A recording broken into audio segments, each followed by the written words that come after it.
you become very special.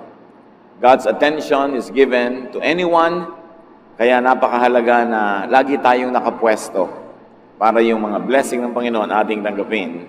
Romans 9:15, the Lord told Moses that He has pity and mercy on anyone He wants to. Mahirap unawain ng hiwaga kung sino ang pinagpapala, paano pinagpapala, kaya napakahalaga na lagi na lang tayong conscious na ang pagpapala ay nanggagaling sa Diyos. Ang pag-aaral natin ngayon, pinamagatan natin, Blessings for Naaman. Isang mahalagang kwento na pwede natin kapulutan ng maraming aral. We ask you, Father, to be our speaker. Give us a simple message that will have very practical applications in our life. At ito mailapat namin sa aming buhay. We ask you, Father, to be our speaker. Use your servant only as your instrument. Bless your people.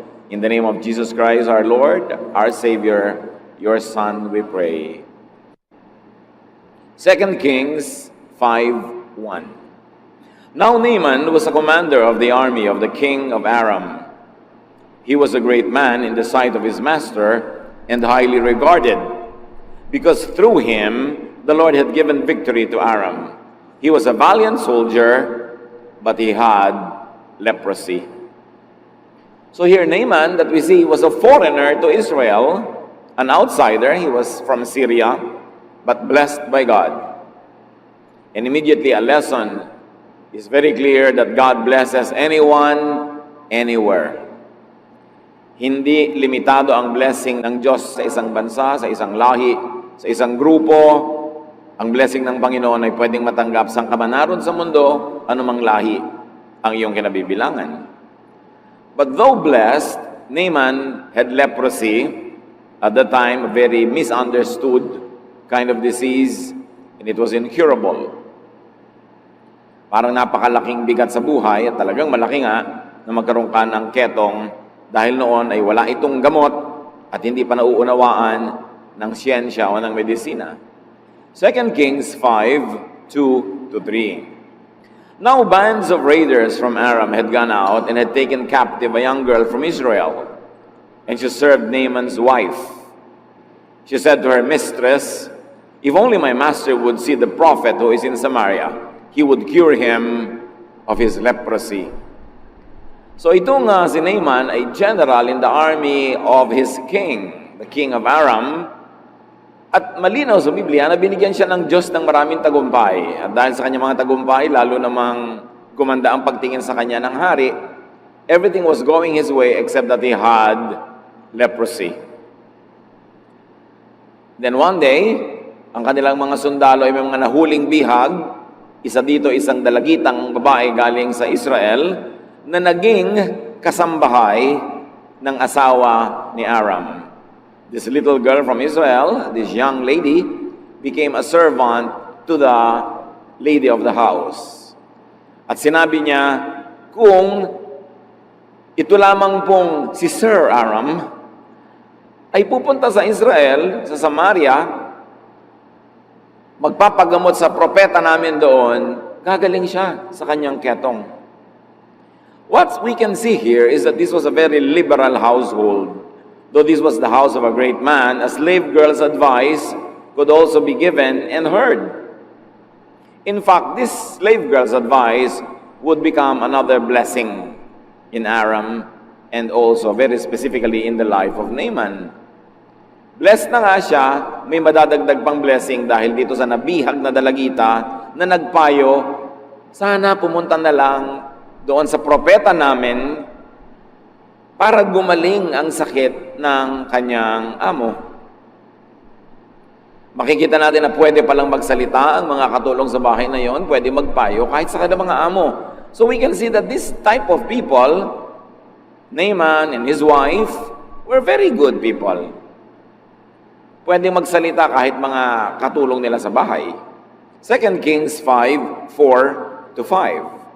Naaman went to his master and told him what the girl from Israel had said. "By all means, go," the king of Aram replied. "I will send a letter to the king of Israel." So Naaman left, taking with him 10 talents of silver, 6,000 shekels of gold, and 10 sets of clothing. So from the slave girl, the idea to go to the prophet in Israel went to Naaman, her master, and Naaman brought the idea to his master, the king himself. And the king said, "Why not? Go! Papadalang kita, papabaunan pa kita ng sulat para lalo kang pansinin," because at that time, this kingdom was stronger than Israel.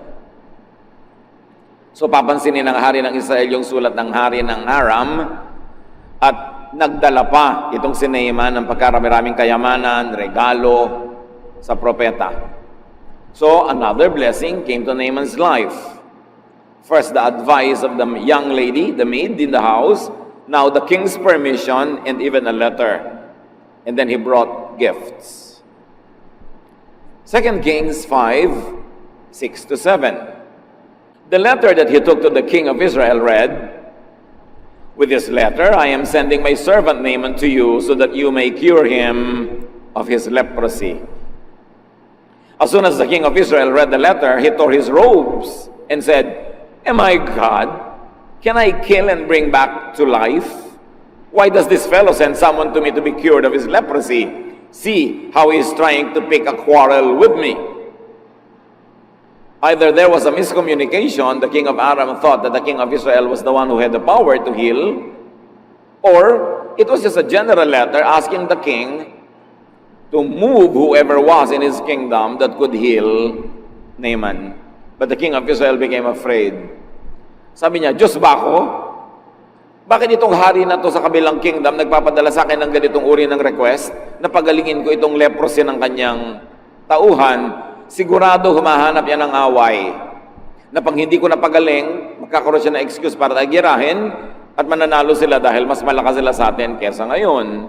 So it was one king's expectation and request that sounded like a demand, and another king's concern and fear. Pag merong miscommunication, laging maraming fear. Kaya dapat nagkakalinawan, ano ba talaga ibig mong sabihin? Ito ba talagang iniisip ko ang iniisip mo? So ninervyos na alarm itong hari ng Israel. 2 Kings 5:8. When Elisha, the man of God, heard that the king of Israel had torn his robes, and to tear one's robe means to mourn, magluksa, malungkot ng sobra, he sent him this message, "Why have you torn your robes? Have the man come to me, and he will know that there is a prophet in Israel." Iba talaga magsalita yung mga God-anointed prophets. Walang pangingimi kahit hari ang kausap. Sabi niya sa hari, bakit naman kinailangan pang magdrama ka? Bakit kailangan mo pang pilas-pilasin yung mga suot mo? Ba't di mo nalang ipadala sa akin nang malaman niyang hari ng Aram na may propeta ang Diyos sa Israel? Malinaw yung statement, hindi yung hari ang gagamitin ng Diyos, yung propeta ang gagamitin niya. Sabi ni, very indirectly, sabi ni Elisha, nagkamali siya, ba't siya sa hari pumunta? Dapat sa akin. So papuntahin mo na lang sa akin nang malaman nila na kumikilos ang Diyos sa Israel sa pamamagitan ng kanyang propeta.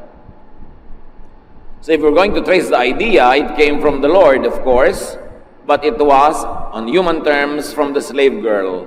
To Naaman, to the king of Aram, to the king of Israel, and now to the great prophet, Elisha. Ang layo ng narating ng idea. So, meron na namang isang blessing. Nakarating sa atensyon ng makapangyarihang propetang si Elisha ang problema ni Naaman, ang kanyang sakit na ketong. But we can learn something along the way. Do not inhibit a good idea, especially if it's godly, no matter who thought of it first. Kahit nakatulong, alipin, bihag ang nag-isip, if it's a good idea, it's a good idea, no matter who thought of it first. Hindi tayo ang may ideya, hindi tayo magkaka-credit, papatayin mo na yung idea. In fact, that idea came from God. We like to think that even the very reason why that girl was captured was to bring her to the household of Naaman to bless him. Like Joseph was a slave in the house of Potiphar to bless the entire empire of Egypt. God could talk to, and God could send and use anyone. Kahit mga taong mukhang mababa ang kalagayan sa lipunan, kung gagamitin ng Diyos, magiging napakamakapangyarihang daluyan ng kanyang pagpapala. 2 Kings 5:9. So Naaman went with his horses and chariots and stopped at the door of Elisha's house. Ang lakas ng dating ni Naaman. Nung dumating siya sa palasyo ng hari ng Israel, bagay yung kanyang retinue, ang kanyang mga wangwang, ang kanyang mga escort, ang mga kabayuhan. Pero nung pumunta siya sa bahay ng propeta, a very humble house, mukhang OA ang dating niya. Hindi bagay itrato ng mga political and military leaders ang mga servants of God that way. Ang lakas ng dating. So bibilhin ba ni Elisha ang drama nitong si Naaman na ang lakas ng dating? 2 Kings 5:10, Elisha sent a messenger to say to him, "Go, wash yourself 7 times in the Jordan, and your flesh will be restored, and you will be cleansed." Hindi hinarap ng propeta ang dumating na bisita. Hindi siya tuminag sa kanyang kinalalagyan, pinalabas niya ng bahay ang isa niyang katulong at sinabi dun sa dumating, "Alam na po kung anong pakay niyo, ang payo, pumunta kayo sa river ng Jordan at ilublob niyo ang inyong sarili 7 beses. Bilangin niyo, lublob, ahon, 7 beses. Gagaling ang inyong mga sakit na yan, kayo'y malilinis." Ikatutuwa kaya ni Naaman ang ganong payo. So in other words, dinedma ng prophet yung pomp and pageantry ni Naaman. The prophet was not amused. The prophet was not impressed with the show of force. After all, the show of force is empty. Because if he was really powerful, he would not be there seeking the ministration of the prophet. So dapat inilagay niya ang sarili niya sa tamang lugar. Spiritual people should not be too impressed with power or wealth. And this is one of the measures that you can see how spiritual people are. How they not get too impressed with wealth or power. Because they are tuned in to another dimension, to another power, to another vision, to another world view. 2 Kings 5:11. But Naaman went away angry and said, "I thought that he would surely come out to meet me, stand and call on the name of the Lord his God, wave his hand over the spot, and cure me of my leprosy." This was the way of the pagan priests. Ang inaasahan ni Naaman, isang magandang show. Sabi niya, yun lang. Hindi ba niya kilala kung sino ako? Ang lumabas lang dito sa akin katulong para sabihin lang maglublob ako sa ilog nila. Hindi man lang siya lumabas. Ang inaasahan ko, lalabas siya. Titindig siya ng buong tikas at buong lakas siyang tatawag sa kanyang Diyos. Wawagayway niya ang kanyang kamay and instantly gagaling ako. Yun ang mga drama kasi ng mga pagan priests na nakasanayan itong si Naaman. Hindi niya alam yung understated style of really spiritual people. Hindi niya nagustuhan na hindi siya hinarap. 2 Kings 5:12, "Are not Abana and Pharpar, the rivers of Damascus, better than all the waters of Israel? Couldn't I wash in them and be cleansed?" So he turned and went off in a rage. Sabi niya, Jordan, ilog ba ang tawag mo dyan sa kaprasong kanal na yan? At talaga naman, kung i-compare nyo ang Jordan sa mga ilog ng Damascus, para lang talagang maliit na kanal, puro paputik. Alam nyo ba, pag tumungtong ka sa Jordan, aahon yung katakot-takot na putik. Aesthetically, hindi naman talaga siya big deal na ilog. Naging big deal lang, yun lang naman kasi isang ilog ng Israel. So sabi nitong si Naaman, hindi pa ba sapat ang magagandang ilog namin sa aming bayan? na mas maganda pa, kahit pagsamasamahin mo lahat ng tubig sa Israel, hindi ba kung pwedeng doon na lang maligo at malinis? Galit na galit siya, nagdadabog siyang tumalikod at umalis ang kanyang kabayuhan. It was a grand entourage, a pompous arrival and entry. It was a high, ceremonious expectation that he had in his heart, and a most unusual non-event treatment from the prophet. There was a raging disappointment and an exit. There was ranting of injured pride. Naturally, if you're used to attention, especially to earthly, worldly attention, you would want to expect that from everybody, but never expect it from spiritual people. Not that they are snobbish, it's just that they are not impressed. Because they are tuned in to other things that are spiritual. And perhaps that's the medicine that Naaman needed, a humbling. Dahil matagal na siyang hindi na-humble. And this is the way of some rich people today. The very rich, the very so-called educated and prominent church-goers, they also want and demand such attention. This breed of people are still alive and well. Umalis siya, pinakinggan niya ang kanyang damdamin, ang kanyang dabog, pero umalis siyang may sakit pa rin, di pa rin siya gumaling. So umuwi siya sa kanyang bahay, inaasahan ng mga katulong niyang mananampalataya, nagaling na siya, pero nakita, ay may leprosy pa, walang nangyari. Sabi niya, anong nangyari?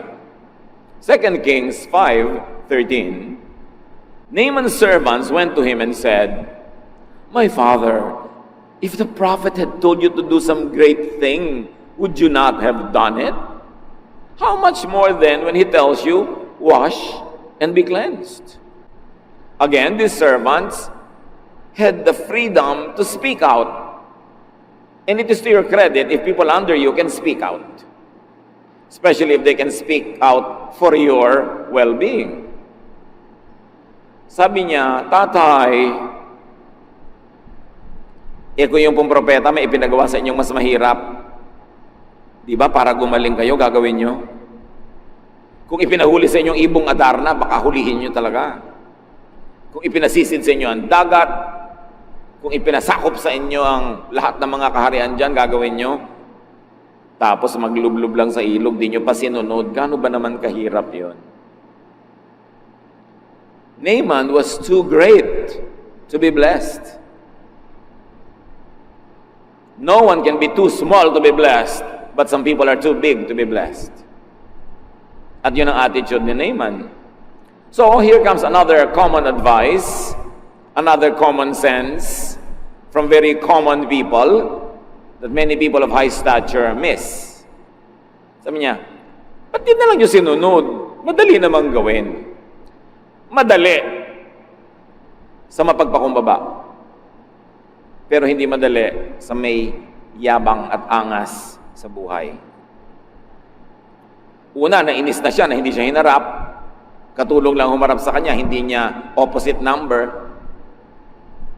Pagkatapos, ang liit-liit ng ilog, parang ganun lang. Hindi ba ako magmumukhang nauto, mukha naman akong chip na susundin ko yan, yun lang. Hindi tuloy siya gumaling. Pero nung payuhan siya na kanyang mga katulong, pati nyo na lang gawin. Ito talaga, hanap naman kayo ng kagalingan. 2 Kings 5:14, so he went down and dipped himself in the Jordan 7 times, as the man of God had told him, and his flesh was restored and became clean like that of a young boy. So malinaw na Diyos ang nagpagaling. Not because of the river, not because of the grandness or beauty of the river. In fact, he was healed in spite of the river. Kung papagalingin tayo ng Panginoon, meron ba naman siyang papayagang umagaw ng kanyang kalwalhatian? Baka mapagkamalan mo pa yung magagandang bato, yung malinis na tubig, yung magandang lugar ang nagpagaling sa iyo at makalimutan mo ang Diyos. Kaya kinailangan isang simpleng lugar, isang napakasimpleng maliit na ilog para malaman mong hindi naman talaga yung ilog ang nagpapagaling. Humble deference to and obedience to wisdom yielded a great result. Healing at may bonus, youthful looks.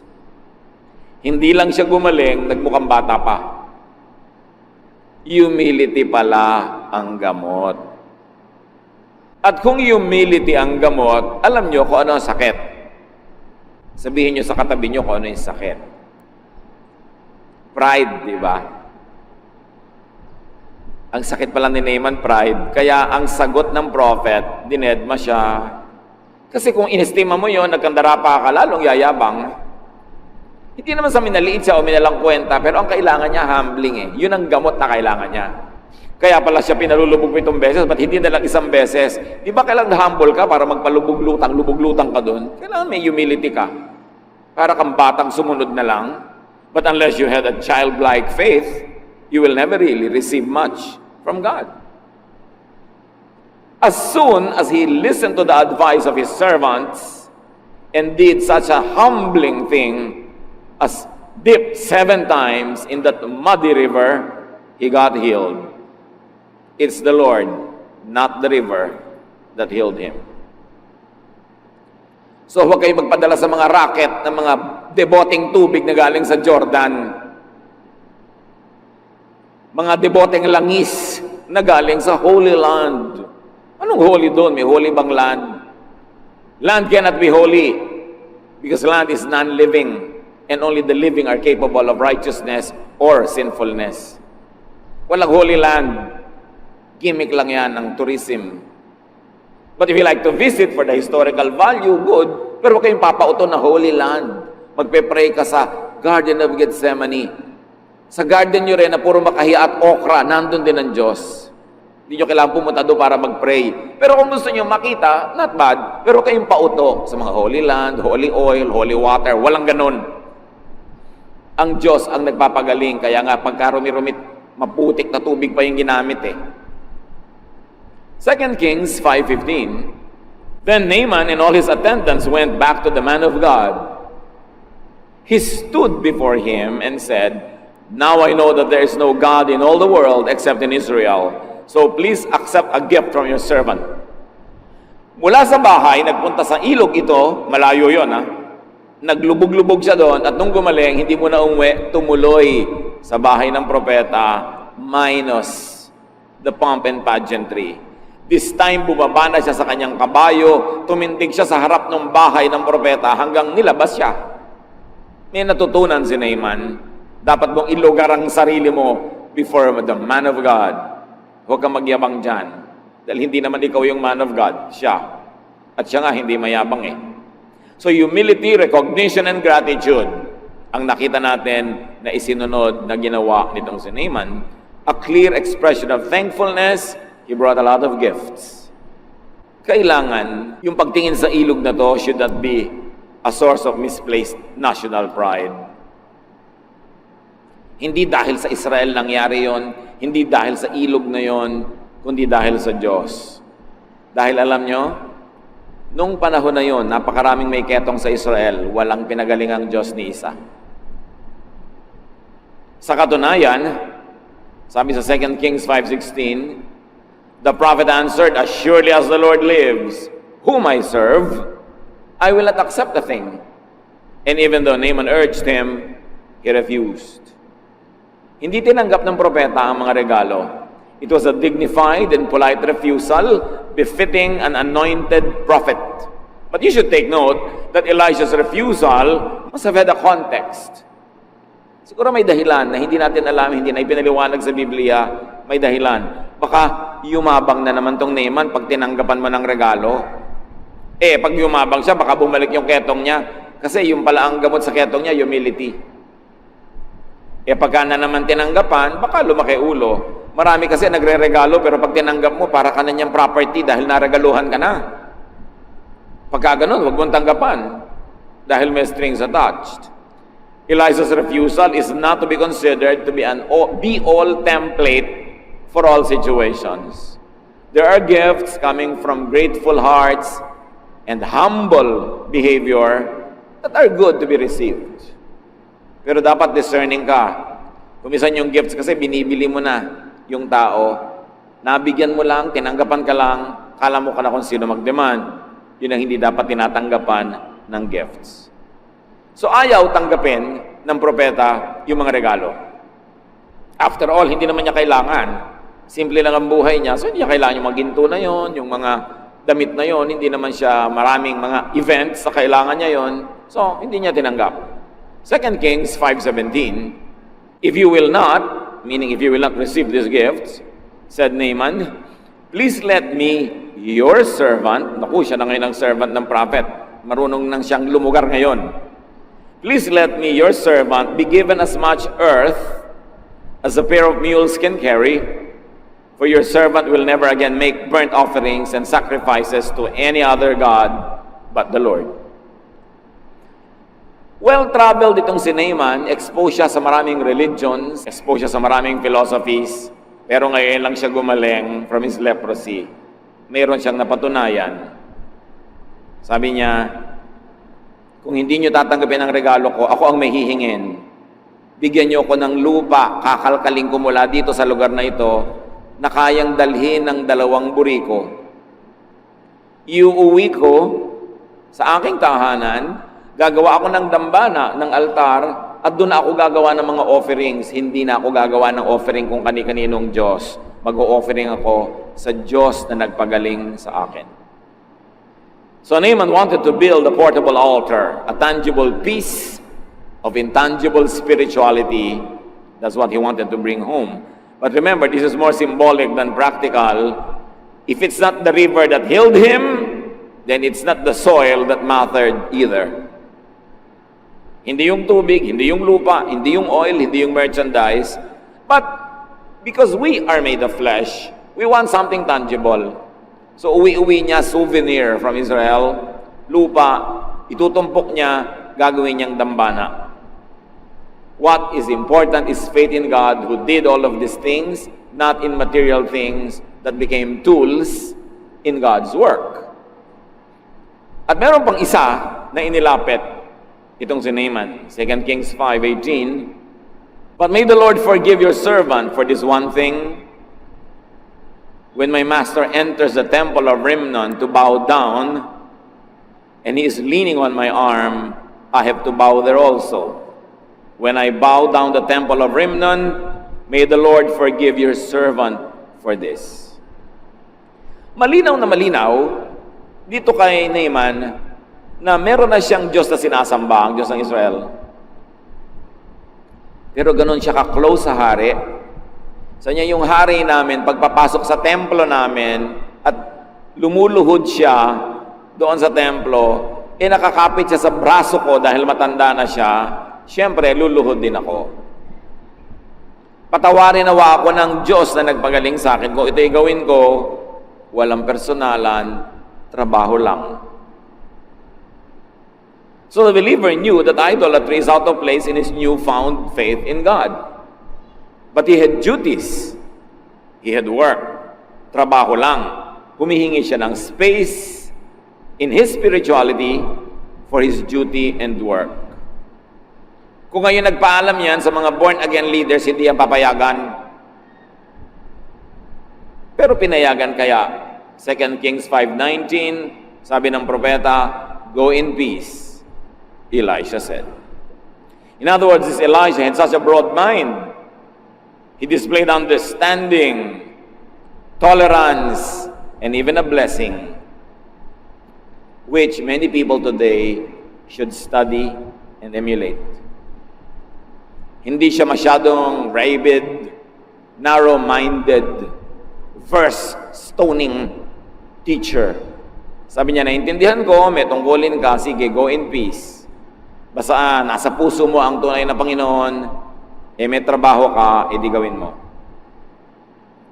God's blessing was received and enjoyed by Naaman and his king and his country, even before he had a very clear understanding of God. Ibig sabihin, God's blessing is not limited to Israel and the Israelites. It is not limited to certain persons or group of persons. Sa katunayan, kalaban nga ng Israel, yung Aram nung panahon na yon, ang binebless pa ng Diyos na manalo ay sila. At binless pa sila na makabihag ng mga bata at mga dalagita na siyang naging dahilan para mapayuhan si Naaman. Si Jesus, binanggit ang istoryang binasa natin. Thousands of years later, babanggitin ito ni Jesus sa Luke 4:25-28. Once during the time of Elijah, there was no rain for 3.5 years, and people everywhere were starving. There were many widows in Israel, but Elijah was sent only to a widow in the town of Zarephath near the city of Sidon. Sabi ni Jesus, nung panahon ng taggutom, napakaraming byuda sa Israel, walang kinupkop ang Diyos ni isa, pero may kinupkop siyang byuda, hindi Israelite, taga Zarephath. And verse 27, during the time of the prophet Elisha, yung binasa natin ngayon, many men in Israel had leprosy, but no one was healed except Naaman who lived in Syria. When the people in the meeting place heard Jesus say this, they became so angry. Israelites had always been used to thinking of themselves as special, as favored, and Jesus shattered that myth, that self-centered, ethnocentric myth. At marami pang beses uulit-ulitin niya ni Jesus. Sasabihin niya, I've never seen a faith like this in Israel, but the faith of this Syrophoenician woman is impressive. Sasabihin niya, I've never seen faith like the faith of this centurion. This I have never seen among Israelites. Ipinapakita ni Jesus na minamatyagan, tinitingnan ng Diyos ang lahat ng tao sa buong mundo. At ang Diyos ay humahanga, si Jesus ay humahanga sa pananalig, kahit ang nananalig ay hindi Israelite. At itong si Naaman, sabi niya, sa dinami-rami ng may ketong noong panahon ni Elisha, sa bayan ng Israel, walang pinagaling ang Diyos. Isa lang, si Naaman, hindi pa Israelite. God blesses whom He likes to bless. Walang sino man na may exclusive franchise for blessing. Romans 9:15, the Lord told Moses that He has pity and mercy on anyone He wants to. Another lesson is that more blessings could await those who are already blessed, if only they were humble and obedient to godly counsel. Blessed na si Naaman, kaya lang may ketong. Ang spiritual cause pala nito, pride, kaya ang reseta, humility. And when he ate his humble pie, he got healed. God could give counsel through slave girls. Huwag nating mamalitin ang sinuman, maaaring gamitin ang sinuman ng Diyos na daluyan ng kanyang pagpapayo tungo sa ating buhay. Don't feel superior to anybody because anybody could be used by the Lord to speak to you. God could speak through donkeys, as we have seen in the Bible. God could provide food through unclean ravens, as God fed Elisha. And God could protect His servants through a prostitute in the story of Rahab.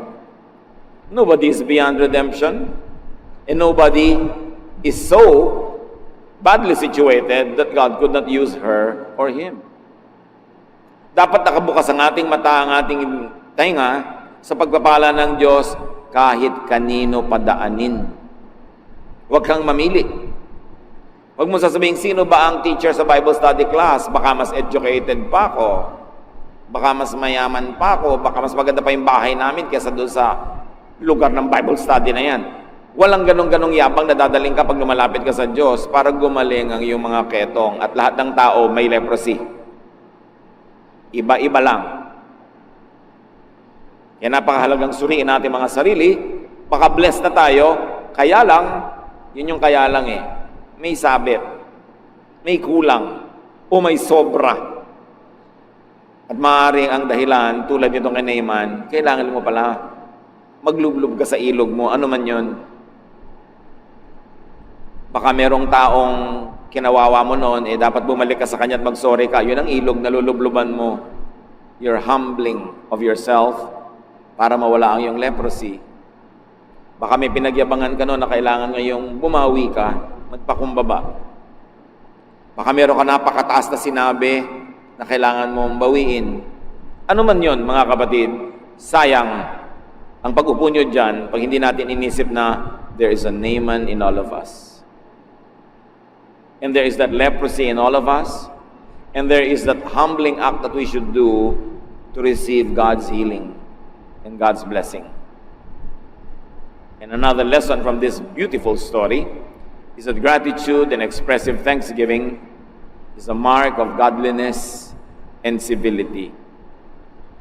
Kung ikay natulungan nino man, kailangan magpasalamat ka at ipahayag mo ang iyong mga pasalamat sa anumang kaya mong paraan. Si Naaman, palibas at marami siyang material na kabuhayan, yan ang kaya niyang expression na ibigay. Pwede namang magbigay ka ng atensyon, ng serbisyo, tulong, ano man yon.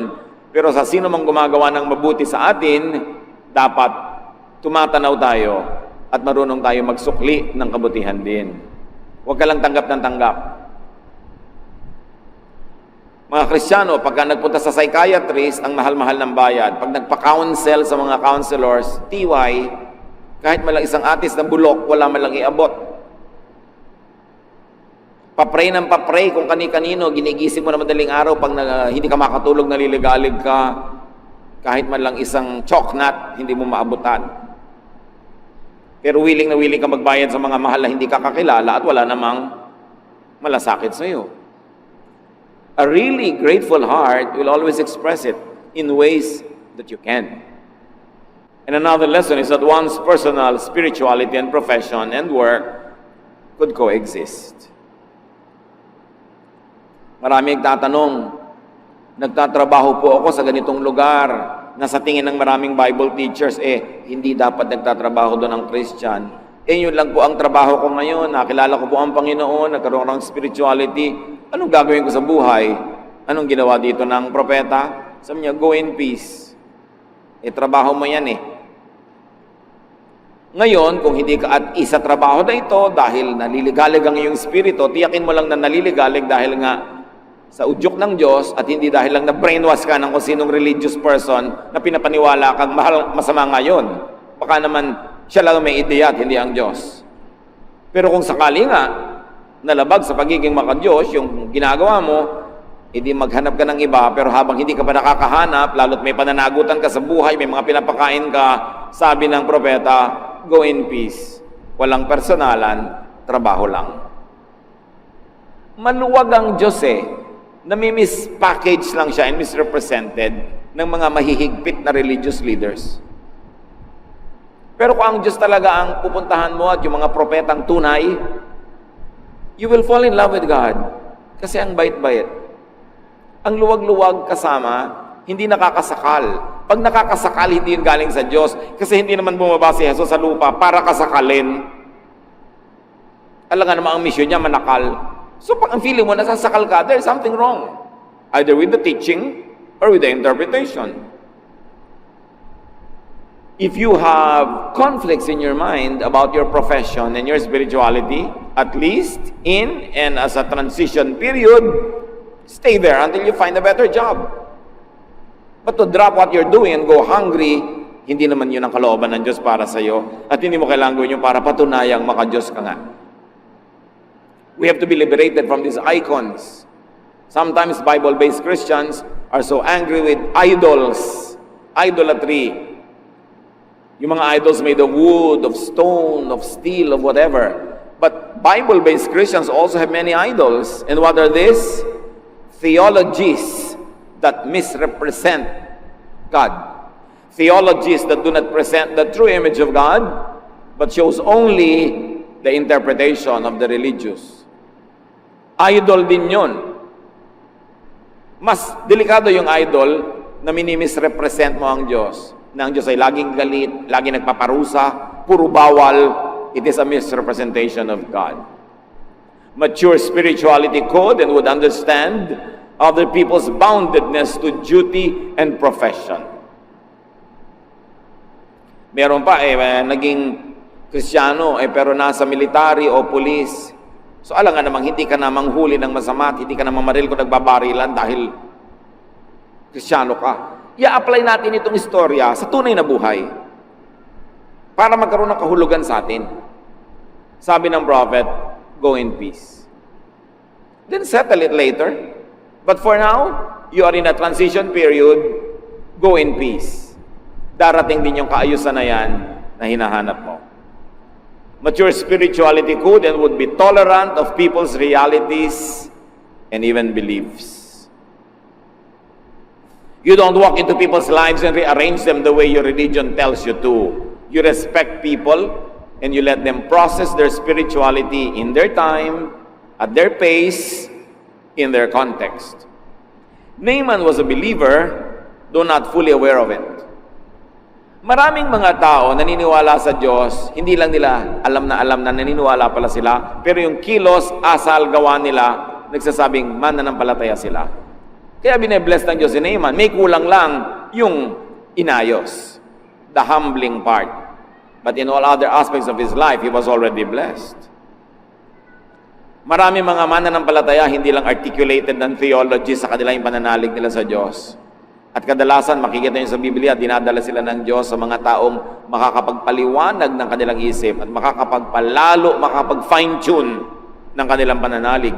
Ginawa niya yan kay Cornelius, ginawa niya yan sa Roman centurion, at ginagawa ng Panginoon sa sino man na meron ng likas na pananalig sa Kanya, inilalapit niya lalo sa Kanya at gumagamit siya ng mga instrumento. What is your leprosy that could be healed by listening to a humble person's advice, that could be healed by humbling yourself and by dipping in your own Jordan River? Panginoong Diyos, turuan niyo po kami na ilapat ang kwento sa buhay namin dahil hindi naman dekorasyon ang kwento na ito.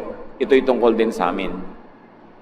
Bigyan niyo kami ng spiritual eyes. Give us spiritual eyes to see who we are in this story so we can benefit from it. And we pray, O Lord, that as ano nagpagaling ang Panginoon ng isang pasyenteng ni wala sa kanyang direct presence? Blessed through association. Yan ang pamagat ng ating pag-aaral, pinagpala at napagpapala dahil sa mga connection natin sa buhay. Salamat, Panginoon, dahil kayo ay aming tagapagligtas at tagapagpagaling. Salamat sa buhay na walang hanggan at salamat din sa buhay na pang-araw-araw dito sa lupa. Patuloy niyo po kaming linisin, and as we celebrate life, O God, we thank you for giving us our breath, our health, our everything. Mangusap po kayo ngayon, Panginoon, sa simpleng paraan at nawa lahat kami merong makitang pagpapala, may maiuwing katuruan mula sa inyo. Sit on your throne of power, O Father, lead your people, teach us. Be our speaker. In the name of Jesus Christ, your Son, our Lord, we pray with thanksgiving. Babasahin natin mula sa Mateo 8:5 hanggang 13. Pagpasok ni Jesus sa Capernaum, lumapit sa kanya ang isang opisyal ng hukbong Romano at nakiusap.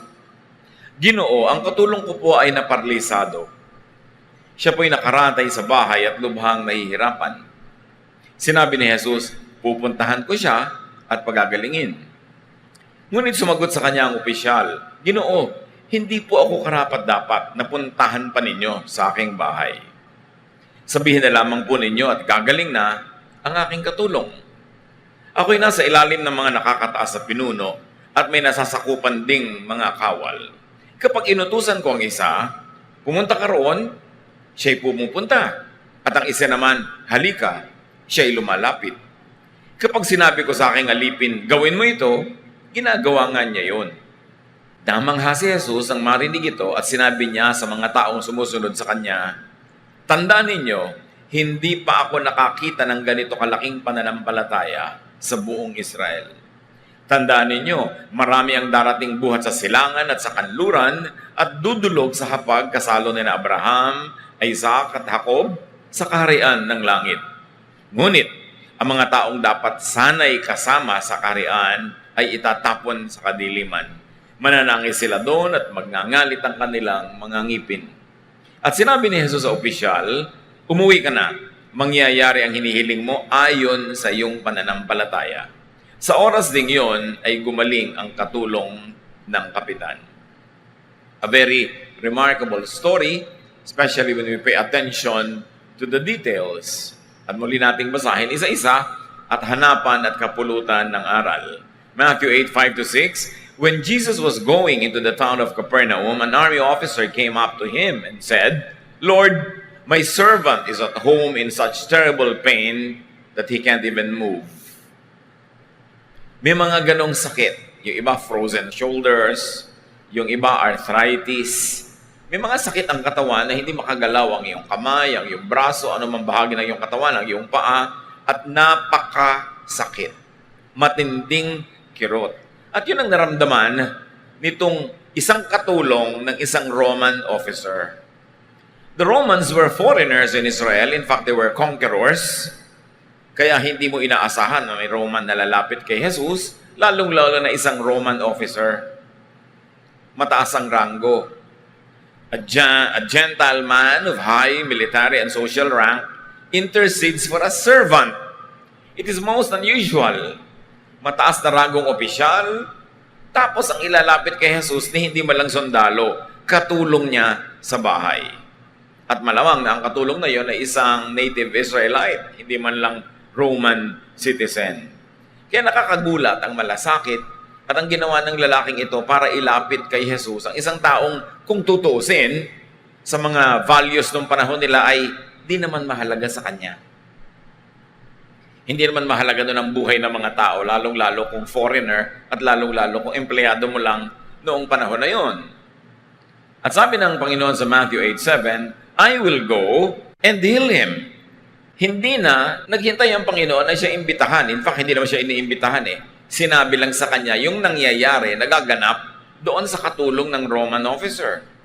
Jesus is touched here and is very impressed. He was touched and he was impressed. And we like to use the present tense dahil hanggang ngayon, touching and impressive sa Panginoon ang ganong asal. Tumutol yung officer, Matthew 8:8. But the officer said, "Lord, I am not good enough for you to come into my house." May malalim na pinanggagalingan ng officer na ito kasi one, hindi dapat pumunta sa bahay ng Gentile ang isang Jew. In fact, pag naglalakad sila sa kalye at merong araw, hindi sila naglalakad sa tabi ng bahay ng Gentile kung saan dadaan sila sa ilalim ng anino ng bahay ng Gentile. Lalo nang hindi sila papasok sa loob. Kaya nung si Jesus ay nilitis sa bahay ni Pilate, walang pumasok na accuser sa loob kasi Pilate was a Gentile. Pero si Jesus was willing to cross that line. The cultural line, the religious line, the racial line, he was going to cross that to heal someone, and someone of a very low social rank. Sabi niya, pupunta ako sa bahay mo. At sabi ng Roman soldier, hindi po ako karapat-dapat na dalawin pa ninyo at pumunta pa kayo sa loob ng aking bahay. Number one, nag-aalala siguro ang Roman officer na si Jesus ay mapahamak dahil ipinagbabawal ng kaugalian ng Israel na gawin yung balak niyang gawin. And number two, it is very likely that he really meant what he said. Na hindi mataas ang pagtingin niya sa sarili niya, na hindi siya karapat-dapat puntahan pa sa kanyang bahay. Alam niyo yung pag-iimbita. May sinasabi din yan tungkol sa ating pagpapahalaga sa sarili. Pag may iniimbita ka na isang napakahalagang tao, napakaabala, busy na tao, para pumunta sa iyong event, actually, may mga sinasabi ka doon. One, mahalaga siya sa'yo, kaya mo siya iniimbita. Pero two, mahalaga ka rin sa tingin mo, worthy enough para puntahan ng isang tao, bitawan niya ang kanyang ginagawa, at mag-abala siyang pumunta sa iyong event. Kaya kumisan niyang pag-iimbita, inilalagay mo rin sa lugar dahil ayaw mo naman na ilagay sa alanganin yung isang taong pagbigyan ka lang dahil gusto mong dekorasyon siya sa party mo, gusto mong masabing si ganitong at si ganon nasa party ko, naabala naman siya sa kanyang buhay. So itong Roman soldier na ito, or officer in fact, sabi niya, huwag na po, hindi ako karapat-dapat. Lumugar ang Gentile, hindi pangahas. In fact, he was humble. Mababa ang loob. Matthew 5:5, God blesses those people who are humble. The earth will belong to them. Sa kanyang paglagay sa kanyang sarili, sa tamang lugar o sa lugar na hindi presumptuous, hindi proud, na-touch lalo si Jesus. At sabi niya, Matthew 8 to 9, just give the order, and my servant will get well. I have officers who give orders to me, and I have soldiers who take orders from me. I can say to them, go, and he goes. I can say to another, come, and he comes. I can say to my servant, do this, and he will do it. Sabi niya, huwag na po kayo magpunta sa bahay. Mag-utos na lang kayo at masusunod yon. Paggalingin nyo na po, dito pa lang, huwag na kayong mag-abala pang pumunta. Ako nga po, tao lang.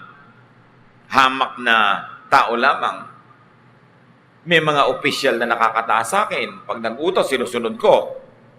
At may mga tao namang nasasakupan ko, pag inutusan ko, sumusunod. Eh lalo na kayo. Mag-utos na lang kayo at mangyayari yon. Sabihin niyo na lang pong gumaling na siya at matutupad. So the officer recognizes Jesus' spiritual authority. At bagamat mataas ang ranggo niya sa military, sa gobyerno, sa lipunan, higit niyang pinahalagahan ng ranggo ni Jesus, which was spiritual, over his social and military rank. Kasabi niya, kung ako sinusunod ng mga nasasakupan ko, lahat ay sakop nyo, susunod pag inutusan nyo, utusan nyo na lang yung sakit na umalis. Matthew 8, 10 to 12. When Jesus heard this, he was so surprised that he turned and said to the crowd following him, I tell you that in all of Israel, I've never found anyone with this much faith. Many people will come from everywhere to enjoy the feast in the kingdom of heaven with Abraham, Isaac, and Jacob. But the ones who should have been in the kingdom will be thrown out into the dark. They will cry and grit their teeth in pain. Sobrang humanga si Jesus sa sinabi ng tao. At hindi lang sa sinabi, dun sa puso na pinagmulan ng sinabi. Sabi niya, alam niyo, sa buong Israel, wala ako nakitang ganitong uri ng pananalig. Darating ang panahon na ang mga ligtas ay makikisalo sa piging doon sa kalangitan, pero yung sanang nandun, mawawala pa. Ang tinutukoy dito ng Panginoon, mga Israelites, na dapat sana kasali pero hindi, dahil hindi naniwala. Sabi niya, kaiba ang paniniwala nitong foreigner na ito. Nahigitan pa niya ang mga taga rito mismo sa Israel. At yung mga dapat sana ay makakasama sa buhay na walang hanggan, itatapon pa sila at magngangalit ang mga ngipin nila dahil sa sobrang pagdurusa, bunga ng pagkakatapon sa kanila. Jesus exclaims in pleasant surprise. He commends the outsider's faith and condemns the insider's lack of faith. Kung may hinahangaan si Jesus, hindi ang talino, hindi ang yaman, hindi ang ganda, bagamat mahalaga yung mga bagay na yon, pero ang tunay na umaantig sa damdamin ni Jesus, pananalig, matibay at masigasig na paniniwala. At yun ang nakita niya sa lalaki. Matthew 8:13. Then Jesus said to the officer, "You may go home now. Your faith has made it happen." Right then, his servant was healed. Sabi niya, kahanga-hangang pananalig. Kung ganyan naman pala, at naniniwala kang hindi na ako kailangan pang pumunta sa bahay mo, na iutos ko lang ay gagaling ang katulong mo, umuwi ka na, ngayon din gagaling ang katulong mo. At gumaling nga yung katulong na yon, nun ding sandaling yon. The officer got what he wanted because of his faith. Because of his work inspired by faith. Sabi niya, dahil sa pananalig mo, magaganap yan. Hindi sinolo ni Jesus yung credit. Hindi niya sinabing, dahil kaya ko. Pero sabi niya, dahil nananalig ka. In other words, kaya naman talaga ng Diyos. Walang hindi kaya ang Diyos. Pero ano ang pumipigil na maganap ang dapat maganap? Kakulangan ng pananalig. At ano ang nagpapaganap sa pwedeng-pwedeng maganap? Pananalig. It is the faith of the people involved. But what is very interesting here is what kind of faith and who had that faith. Hindi yung pasyente ang may pananalig. Hindi yung pasyente ang lumapit. Si Jesus nilapitan ng amo ng pasyente at dahil sa pananalig ng amo ng pasyente, gumaling yung katulong na may sakit. It's a very interesting twist in how faith is operationalized. Na pwedeng may gumaling kasi ikaw ang may pananalig. Importanteng ministry. Believe first in Jesus' person, in His power, and in His kindness. Pinaniwalaan ang lahat ng ito nung lalaki. Naniwala siya sa katauhan ni Jesus, kaya siya lumapit. Kung di siya naniniwala, napakalaking risk ang ginawa niya na siya ay conqueror, Roman officer, lalapit siya sa isang conquered person, isang colonial person, subject to their laws and rule and power. Siya ang lumapit, siya ang nagpakumbaba at humingi siya ng pabor. At naniwala siyang kaya naman ni Jesus. Sa katunayan, yung iba sinusundo-sundo pa si Jesus para dalhin sa bahay nila. Katulad halimbawa ni Jairus. Isa siyang ruler of the synagogue, isang Jew. Pero ito, Roman soldier, kung tawagin ay Gentile, sabi niya, hindi nyo na kailangan pumunta sa amin. Loobin nyo lang na maganap, magaganap. Ganun ang kanyang paniniwala. At naniniwala siyang napakabait ni Jesus, na kahit wala yung gagamutin, maaawa siya at gagamutin pa rin niya. Sa bagay, paano nga pupunta? Paralisado na. Because of intense pain, he could not move. Kaya, alam niya, maawain si Jesus. Hindi siya nagdalawang isip na, baka ako mapahiya, baka ako mapagalitan. Yung mga taong mahiyain, walang mapapala sa buhay. Kailangan bold ka to seek grace, to seek help, to seek intervention. Lalong-lalo kung emergency ang pangangailangan, hindi pwedeng hiya-hiya. Inilapit niya at di naman siya napahiya. One major lesson here is to believe for yourself. Maraming magaganap sa buhay mo kung nananalig ka. Maraming mapapagaling, mapapalakas. Maraming mga himalang tatanggapin ka kung ikay naniniwala. At ang nakita natin dito sa istorya, isa pang anggulo ng paniniwala, believe for others. Nakikita niyo yung isang Syrophoenician woman na another Gentile. Inilapit niya yung kanyang anak na naglulubhang halos ay mamatay na. Inilapit kay Jesus. Gumaling din ang kanyang anak. You've got to believe for others. Kuminsan meron tayong mga kapatiran na sila lang yung mananampalataya sa kanilang bahay. Lalo kang dapat magpakatibay ng pananalig kasi mapagpapala ang iyong sambahayan sa pamamagitan ng iyong paniniwala. Huwag kang magdadalawang loob na ilapit ang mga mahal mo sa buhay. Kahit nga si Paul, sinabi niya sa Corinthians, kay mananampalataya, ang asawa mo hindi mananampalataya, mapagpapala din siya ng Diyos dahil sa iyo. So ang pananampalataya natin, may epekto sa iba. Your faith could benefit others. Hindi yan para sa sarili lang. Ang siyudad ng Sodom, noong huhusgahan ng Diyos, dapat naligtas kung mayroong 10 lamang na matuwid doon sa siyudad na yon. Merong ministry ang mga makadiyos at mga makatuwid at mga matuwid na dadamay sa pagpapala ng Diyos sa kanila yung mga hindi mananampalataya. Ang kasalanan ng Sodom, kaya siya hinusgahan, was not anything sexual at all. It is a misconception.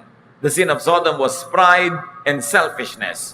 Ezekiel 16:49 says that very clearly. Now, this was the sin of your sister Sodom. She and her daughters were arrogant, overfed, and unconcerned. They did not help the poor and the needy. Yan ang kasalanan ng Sodom. Makasalanan, makasarili. In fact, the men of Sodom wanted to rape the guests in their city, and it was that the sexual act itself, that was the point, but the point was their cruelty to foreigners, their unkindness to helpless guests who took shelter in their city. Ayaw na ayaw ng Diyos na nagsasamantala ka sa mga mahina.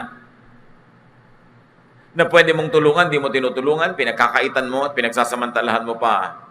At yan ang kasalanan ng Sodom. Nakabaligtaran ng magandang ginawa ng Roman officer. Concerned siya, hindi siya mayabang, hindi siya overfed, hindi siya unconcerned, matulungin siya sa mga mahihirap at mga nangangailangan. Kaya ang Panginoong Jesus humanga sa taong yun. Ang konti ng hinangaan ni Jesus wala nga siyang hinangaan ng mga religious workers and leaders. Madalas pa ang hinahangaan niya, foreigner na naniniwala, at madalas niyang napapagalitan yung mga Israelites na Israelite na nga sinayang pa, hindi pa naniwala. Hindi ko mo Israelite ay ligtas, hindi ko mo Israelite ay blessed. At nabasa natin dito, sabi ni Jesus, doon sa piging sa kalangitan, yung mga dapat sanay nandun, hindi makakarating. Itatapon sila sa dilim at magngangalit ang mga ngipin nila sa pagturusa doon. Hindi pwedeng claim to fame and claim to salvation and claim to eternal life ang nationality or race. Personal faith ang mahalaga. At ang personal faith na yun, pag nasa puso ng sino man, Roman soldier man siya, foreigner man siya, Gentile man siya, hindi yun against the person. It is the faith. And the faith of this foreigner made the miracle happen.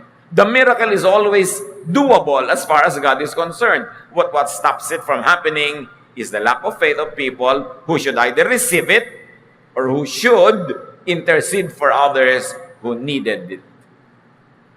Kaya napakahalaga ng prinsipyo ng kwento. Believe, pray, and be righteous for others. Be righteous for yourself, yes. But also be righteous for your spouse.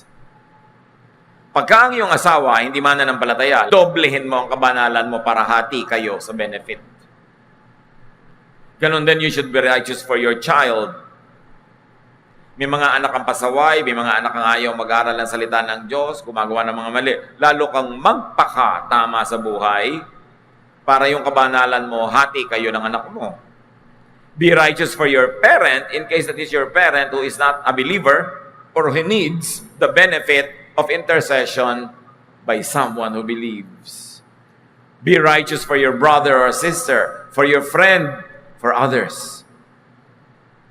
Napakahalaga nun. At may lesson dito, yung katulong na ito na naparalisado dahil sa hirap ng kanyang paggalaw, paano kung ang amo niya hindi mananampalataya? Nanigasgas siya.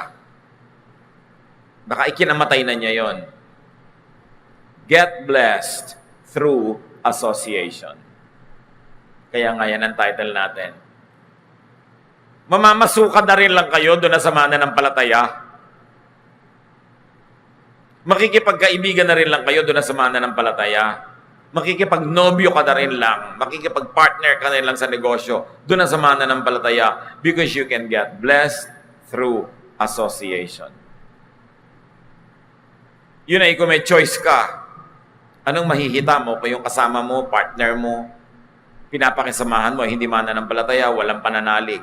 Mailalapit ka ba noon sa Diyos? Ikaw yung mga ilangan. At papakinggan ba siya? Kaya ang sinabi, your faith has healed your servant. Your faith has made it happen. Napakalaking blessing, mga kapatid, kung meron kayong associates na mananampalataya. Kung ang inyong employer o employee, kung ang inyong kaibigan, ang inyong kasintahan ay mananampalataya. At kung hindi sila mananampalataya, ipag-ibayuhin ninyo ang inyong kabanalan para for your sake, mabless sila. In that case, you are not the recipient of the blessing, but you are the dispenser or the channel of blessing. Kasi meron kayong ministry na ilapit sila sa Panginoon. Huwag kayong panghinaan ng loob kung may matagal na kayong inilalapit, ipinagdarasal, parang wala pang bunga. Just keep on praying, just keep on believing, and keep on staying righteous. James 5:16, the prayer of a righteous person is powerful and effective. Kaya mission natin, mga kapatid, na magpakabanal, maging makadiyos, maging matuwid, para pag nanalangin ka para sa asawa mo, anak mo, kapatid mo, partner mo sa buhay, madinig ka ng langit. At kung may ilapit ka sa Panginoon para pagalingin, gumaling kahit sila hindi lumalapit. It is a ministry. Righteousness is a ministry.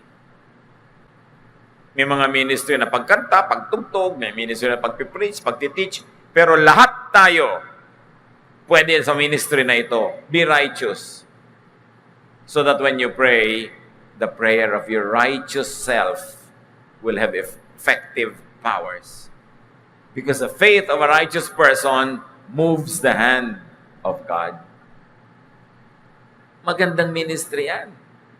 Pag natutukso ka na magkasala, bumigay, teka, pag na-disqualify ako mag-pray, pag na-disqualify ako na lumapit sa Panginoon, kawawa naman yung mga pwede kong ilapit. Kasi sino maglalapit sa kanila sa Panginoon? Kaya mas napapaligiran ka ng mga taong hindi godly, dapat ka lalo magpaka-godly para sa kanila. Para meron silang pagpapalang makamit pag inilapit mo sila sa Diyos. So be a servant to a person of faith. Hindi naman mahirap makita yung lesson eh. Be a friend. Be a companion to a person of faith and ministry. Pag ikay nakikipagmabutihan, nakikipagtulungan, tumutulong, sumusuporta sa isang taong may pananalig at naglilingkod sa Diyos, aba, napakalaki mong kapakinabangan yon. Get blessed through association. Kaya ang sabi ng Panginoon mismo sa Mark 9:41, "And anyone who gives you a cup of water in my name, just because you belong to me, will surely be rewarded." Kausap ng Panginoon ng kanyang mga disipulo, maski isang basong tubig lang ang iabot sa inyo, at iniaabot dahil kayo'y mga lingkod ko, siguradong sila ay may gantimpala. Siguradong sila ay pagpapalain. Huwag mag-atubili na gumawa ng mabuti, mag-abot ng isang basong tubig o ano man ang kahulugan nun sa ating buhay, ano man ang kaya nating iabot, huwag mag-atubili. Dahil sabi ni Jesus, hinding-hindi mababaliwala ang mga kabutihang ginagawa ninuman sa aking mga lingkod. Gagawa na rin kayo ng mabuti, lalo't very limited ang inyong resources. Abay, mabuti nang gumagawa kayo ng mabuti doon sa mga lingkod ng Diyos. Although, mabuti rin magbigay kahit kanino. Huwag matulungin. Pero ang pangako ni Jesus, hindi babaliwalain ang anumang pagbibigay ng tulong sa kanya mga lingkod. So, be blessed through godly association. Be blessed through godly giving. Be blessed through godly connections. And on the reverse, avoid curses through ungodly association. Kung pwede ka mapagpala dahil konektado ka sa maka-Diyos, pwede ka namang makatanggap ng sumpa dahil konektado ka sa hindi maka-Diyos. Dapat pinipili. 1 Corinthians 15:33, "Do not be misled. Bad company corrupts good character." Huwag kayong magpadaya. Pag pangit ang mga kasama mo ang ugali, pag masasama ang kasama mo, madadamay ka. Marurumihan ka rin. Kaya dapat pinipili. Do not serve in an ungodly enterprise. Ang lakas na ipinapahiram sa atin ng Diyos, huwag niyong isusuko, ipapahiram, ipapagamit sa kasamaan. And very importantly, be a blessing to your associates. Kung kayo ay may mga empleyado, mga tauhan, mga kasamahan, be a blessing. Dapat ipagpasalamat nila sa buhay na nag-cross sa inyong mga landas at nasangkot kayo sa kanilang buhay. Dapat blessing tayo sa kapwa, hindi curse. Dahil sumali tayo sa buhay nila, gumaan ang buhay nila, naliwanagan ng dilim, na ituwid ang liko, napagaling ang sakit, na itama ang mali dahil nandun tayo. May ministry ang bawat isa. And in this particular story, it was even a Roman soldier. How ironic. But it means that God can use anybody who likes to submit herself or himself to God. Ano man ang gender mo, ano man ang race, ano man ang katayuan mo sa buhay, kung gusto mong maging blessing, magiging blessing ka sa kapwa. At hinahangaan ni Jesus yung taong hindi naman siya ang nangangailangan, pero lumalapit para sa iba. The ministry of interceding for others is a great ministry that touches the heart of Jesus. Aming Diyos, turuan niyo kami kung anong lesson para sa aming mga pribadong buhay. Kami ba yung Roman soldier and officer na pwedeng lumapit sa inyo para sa ibang nangangailangan? O kami ba yung empleyado niyang na-bless dahil napasama siya sa isang amo na maka-Diyos? Turuan niyo kami na laging mamuhay ng may kaayusan, kabanalan, at nang sa ganon, lagi kaming qualified to pray for others and even for ourselves. At turuan niyo kami, Panginoon, ang aming relasyon